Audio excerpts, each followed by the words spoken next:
going through your page, and Uh-huh. what we didn't understand is this package right here. Explain this cam package. I can see what is included, but he's talking about MDS delete with lifters. So, what are you going to do? So I mean, pretty much, I mean, MDS. I mean, so for who doesn't know, MDS is pretty much the multi displacement system where when you go into eco mode, you're pretty much shutting down 4 cylinders. So you run into 4-cylinder mode. 9 times out of 10, JT, what do we run into? What are typically the lifters that fail? Typically are the MDS lifters that fail. So from that standpoint, we take care of the lifter problems that the Hemis deal with.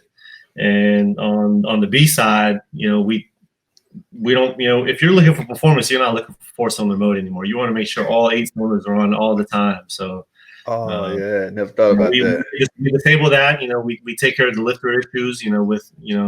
With all non-MDS lifters, pretty much. I don't think you want to put a performance cam in and you're going to be worried about MDS anymore. Oh, right. At that point, it's obsolete. All right, do a little explanation on this other package here. I dig the name of it, AllPar Garage Street Package. What is what? Street package pretty much is kind of like the entry package. People, you'd be surprised how many people come straight from the dealership, and we get called up. These cars got 500, 1,000, 2,000 miles on it, and the first thing they want to say is, what can I do to my car? And so the street package pretty much is almost everything we can do on the outside of the engine without having to tear the heads off or the time cover. We're not opening the engine. So we put a cold air intake. We put long tube. So the intake, obviously, cold air intake is all about getting in the coolest air as possible. Colder air is denser air. Denser air means more oxygen. More oxygen means more power.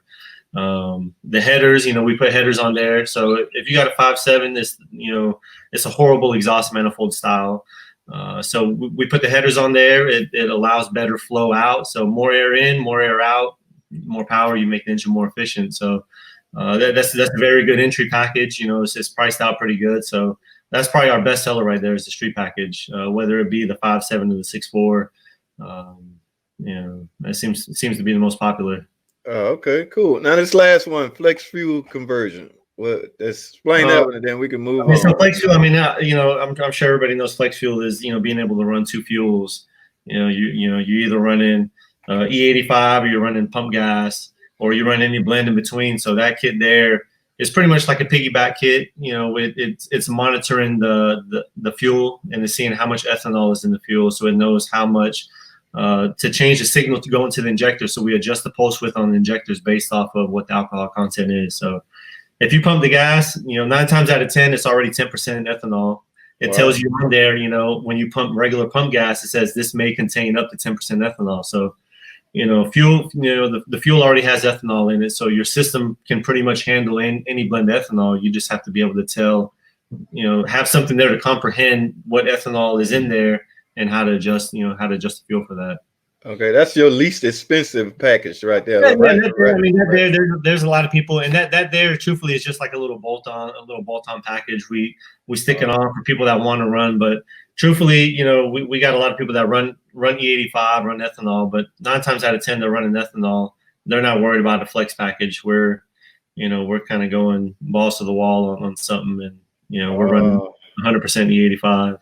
Okay, what is turnaround time for stuff like this, jobs like this? You like to keep the car for? Yeah, so for the most part, like the street package is usually like a 3-day turnaround. 3-day turnaround. And really, the job itself is done in a day, but why it takes 3 days is, well, on the 2015 and up cars, Chrysler got really smart and they locked the computers. Oh.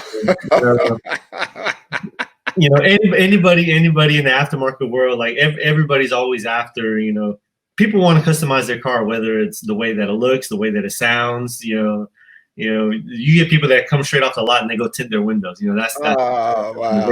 So, but people, what I do, people love to get, go faster, be louder. So we're always going to find a way to, to get a wall, that's pretty much like their firewall. So, we got to take the PCM out. We were able to modify the PCM and we modify the bootloader on there, so we're able to actually pull the file, modify the file, write the file back on there, and go in and change the parameters, air fuel ratio, spark tables, cam position. We can go in and change the timing on there. So the 3 days comes in, us having to ship the PCM out and get it back. And okay. Would we have that technology to do it, in-house? That stuff will get knocked out in the day. Cam package, something like that requires a little more intense tuning, because we're changing the whole dynamic of how the valves operate, the intake and exhaust valves. So we're changing the whole airflow characteristic of the engine. So it takes a little more time tuning. We have a dyno in-house, so we're able to get things dialed in. Cam package usually is about a week. You drop the car off for about a week and you get it back. And okay, so they're not really in a hurry. Anybody drop their car off for this stuff? They typically in a hurry, or what? Some people, you got maybe 10% of people, like, they think that they could just pop in and they're about to get an oil change or something. Like you can wait around for a cam package. I mean, you know what it takes to do a cam. You pulling the heads off, the timing cover off. So. That's what's up, man. My man Tom Cook would ask, he's like, "Hey Jim, is the cold air intake an intercooler?" No. So intercooler, a cold air intake is just you think of where your air filter sits. It sits inside of that little box. So the cold air intake, we're pretty much just we're changing where it's getting the air from. So it's getting the air from a little cooler place. You're getting it from where it's coming in the grill. You're getting it where it's coming in through the fender or up under where the fascia is. So intercooler is something where you got some sort of boosted application, whether it's turbocharged or supercharged. You have something where air passes through and it's cooling down, a hotter air that's passing through it.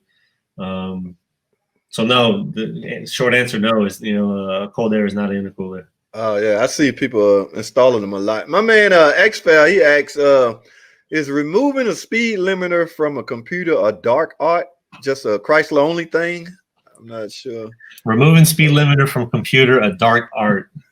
No, I mean, if you have the right tools, so everything's about having the right tools. So there are a lot of programmers, self-programming stuff that you do at home. There's, Diablo Sports does a little plug and play deal. You got SCT. We use HP tuners in-house. The Diablos are a little plug and play deal. You can only do so much on that little handheld. You got something like the size of a phone, and you just push the buttons, and you can make little adjustments. So it's not hard to do it. But like I said, if it's a 2015 or newer Chrysler, you do have to whatever manufacturer you're using for that tool to make those adjustments. You just have to send the computer to them for them to modify it. And okay. You can change, when the coolant fan comes on, you can change your speed limiter. You can turn off traction control if, you sitting here want to do all these burnouts and not worry about ABS. Wow. There's a lot of different things you can do with that.